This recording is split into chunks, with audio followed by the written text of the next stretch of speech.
अगर आप सरपंच बनना चाहते हैं या पंचायत का चुनाव लड़ना चाहते हैं तो ये खबर आपके बड़ी काम की है। राजस्थान में पंचायती राज और शहरी निकाय चुनावों में 2 बच्चों की बाध्यता अब जल्द ही हटाई जा सकती है।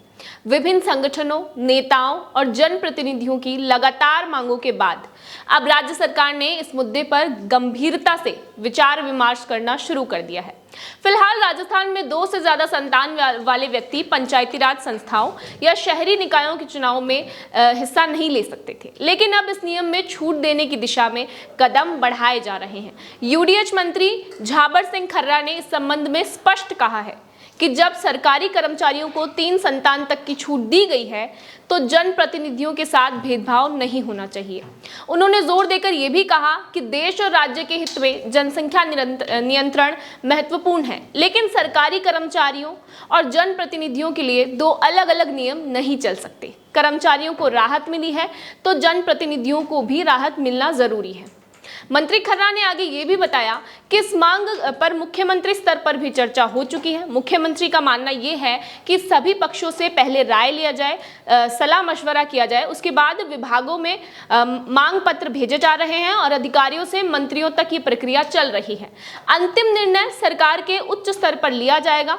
उन्होंने ये भी कहा कि एक बार सबकी राय लेने के बाद जो उचित होगा वही किया जाएगा। इसके साथ ही अगर हम बात करें, ये मांग कई नेताओं, संगठनों द्वारा उठाई जा रही है। विशेष रूप से तीसरी संतान की बाध्यता हटाने की बात की जा रही है। इससे पहले साल 2002 में सरकारी नौकरियों में 2 से ज्यादा बच्चों पर प्रतिबंध लगाया गया था। इसके बाद प्रमोशन रोकने, यहां तक कि अनिवार्य रिटायरमेंट तक के फैसले भी लिए गए थे। लेकिन 2018 में जब वसुंधरा राज्य सरकार ने इन नियमों पर शिथिलता ली और प्रमोशन रोकने की अवधि को 5 साल से घटाकर 3 साल कर दिया था और इसके बाद इसे पूरी तरह से हटा भी दिया गया था। अब जनप्रतिनिधियों के लिए भी इसी तरह की राहत की मांग की जा रही है और ये मांगे जोर पकड़ रही हैं। एक निश्चित तारीख से पहले जन्मे बच्चों की संख्या पर कोई पाबंदी हालांकि नहीं लगाई जाएगी। इसके साथ ही लेकिन उसके बाद 2 से ज्यादा संतान वाले जो भी कैंडिडेट्स हैं वो अयोग्य माने जाएंगे। सरकार का ये कदम ग्रामीण और शहरी क्षेत्रों में अधिक लोगों को चुनाव लड़ने का अवसर दे सकता है। इसके साथ ही खासकर उन परिवारों को जो पारंपरिक रूप से बड़े होते हैं।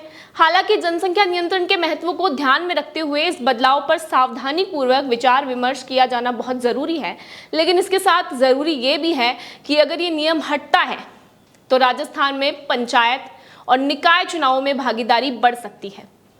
अधिक योग्य उम्मीदवार मैदान में उतर सकेंगे, ज्यादा लोगों को इसके लिए चांस मिल सकेंगे, अवसर मिल सकेंगे।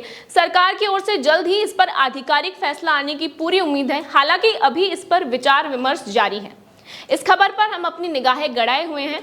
ऐसी और अपडेट के लिए बने रहिए द खटक के साथ।